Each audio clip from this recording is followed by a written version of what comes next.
Assalamualaikum warahmatullahi wabarakatuh. Perkenalkan, nama saya Rizka Alifia Farida dengan NIM 20.14008 dari Prodi Fisika Fakultas Sains dan Teknologi Terapan Universitas Samadala. Bismillahirrahmanirrahim. Alhamdulillah, segala puji bagi Allah yang Maha Pengasih dan Maha Penyayang, yang membalas doa hamba-hambanya apabila kita berdoa dan mengingatnya. Pertama-tama, marilah kita panjatkan puja dan puji kehadiran Allah Subhanahu wa Ta'ala yang mana telah memudahkan kita dalam mengerjakan dan memenuhi tugas mata kuliah akhlak dengan keadaan sehat walafiat.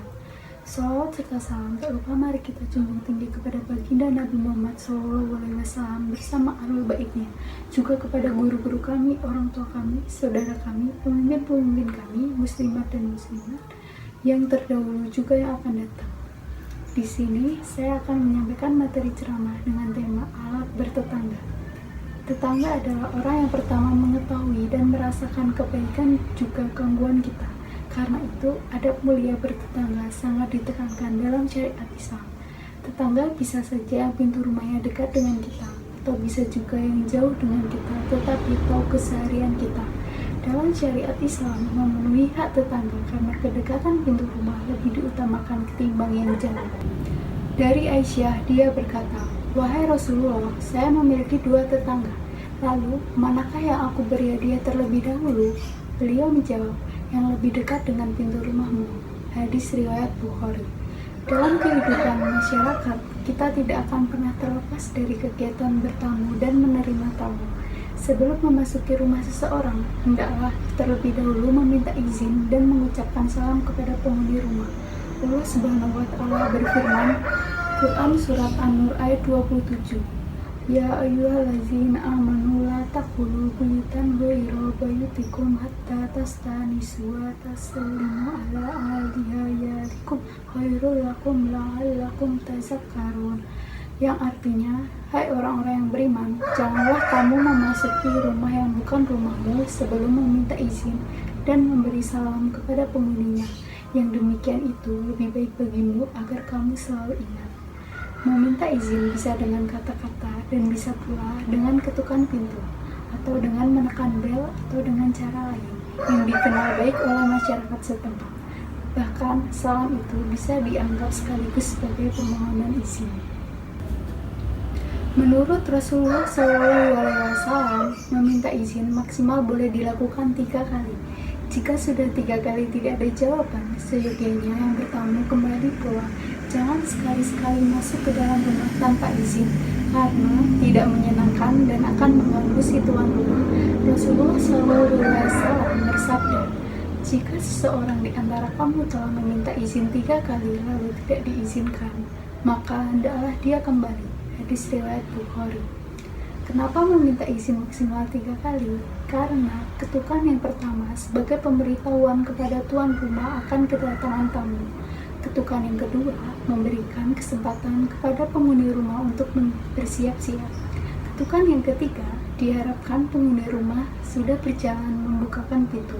Setelah ketukan ketiga tetap tidak ada yang membukakan pintu, ada kemungkinan tidak ada orang di rumah atau si penghuni rumah tidak mau menerima tamu. Hal yang perlu diperhatikan saat bertamu adalah 1. Jangan bertamu sembarangan waktu. 2. Kalau bertamu, jangan terlalu lama sehingga merepotkan tuan rumah. Yang ketiga, jangan melakukan kegiatan yang menyebabkan si tuan rumah merasa terganggu. Keempat, kalau disuguhi minuman atau makanan, hormatilah jamuan itu.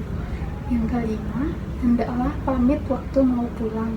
Berhubungan baik dengan tetangga sangat diperlukan karena kita pasti akan saling membutuhkan. Contohnya di masa pandemi ini, di saat ada salah satu tetangga yang positif COVID-19 dan harus menjalankan isolasi mandiri di rumah, maka tetangga juga yang akan membantu dalam menolong kita. Contohnya dengan membantu kita dalam memenuhi kebutuhan makanan, obat-obatan, maupun keperluan sehari-hari lainnya. Maka dari itu, kita harus membangun hubungan baik dalam bertetangga atau bermasyarakat. Membangun hubungan baik juga dapat diwujudkan dengan tidak mengganggu atau menyusahkan tetangga. Misalnya, tidak berisik atau tidak menimbulkan kegaduhan, tidak menyakiti hati tetangga dengan kata-kata kasar atau tidak sopan, Dan jangan lupa juga kita harus saling bertegur sapa dengan tetangga, misalnya mengucapkan salam, memberikan pertolongan apabila tetangga membutuhkan. Dalam hal ini Rasulullah SAW pernah berpesan kepada Abu Dzar, jika engkau memasak gulai, perbanyaklah kuahnya, kemudian perhatikanlah tetangga-tetanggamu dan berikan mereka sepantasnya. Hadis riwayat Muslim. Seorang muslim harus peduli dan memperhatikan tetangganya, mengulurkan tangan untuk mengatasi kesulitan hidup yang dihadapi oleh si tetangga.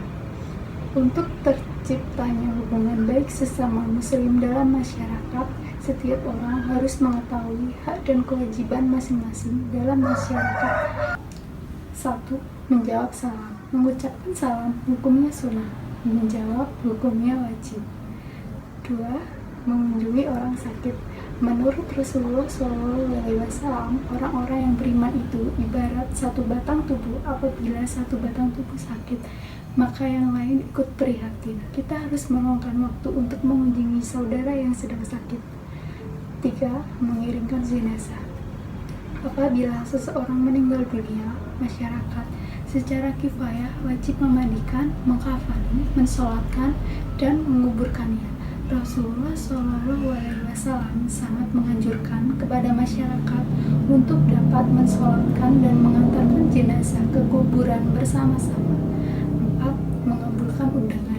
Seorang muslim wajib sangat dianjurkan untuk memenuhi berbagai undangan yang diterimanya. Contohnya menghadiri pengajian, rapat, akikah, dan lain sebagainya, sama tidak ada halangan. Dan bila berhalangan tidak bisa hadir, sebaiknya memberi kabar kepada yang mengundang dengan menyambuti orang bersih. Ajaran Islam tentang bersih di samping mempunyai nilai ibadah, juga dapat memperkuat tali ikatan sesama anggota masyarakat karena masing-masing saling mendoakan. Dalam pergaulan sehari-hari di tengah masyarakat, terutama antar muda budi, ada beberapa hal yang perlu mendapat perhatian khusus, yaitu 1. Mengucapkan dan menjawab salam. Islam mengajarkan sesama muslim untuk saling bertukar salam apabila bertemu atau bertamu.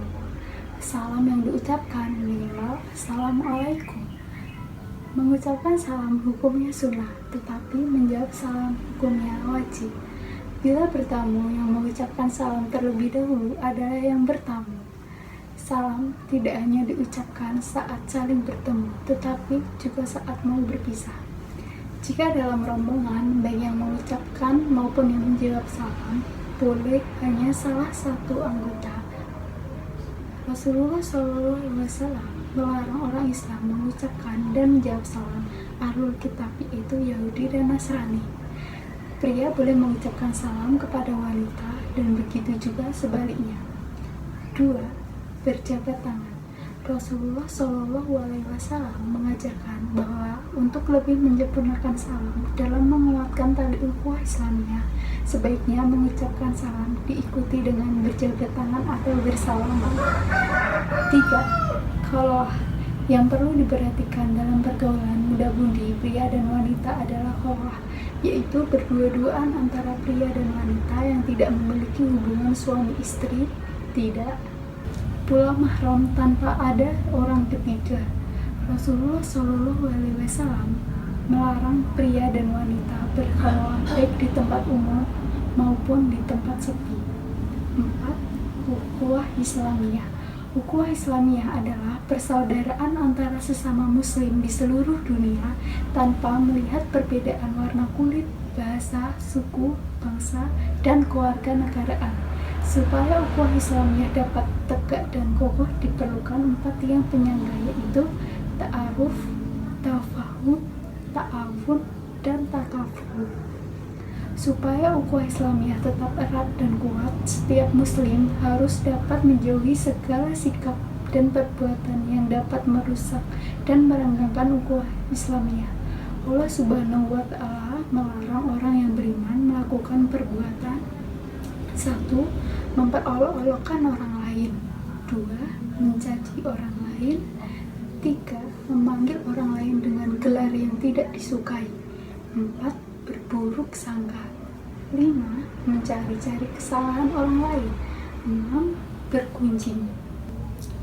Demikianlah mudah-mudahan kita dapat selalu menjaga diri dari sikap perbuatan yang dapat merusak ukhuwah Islamiyah.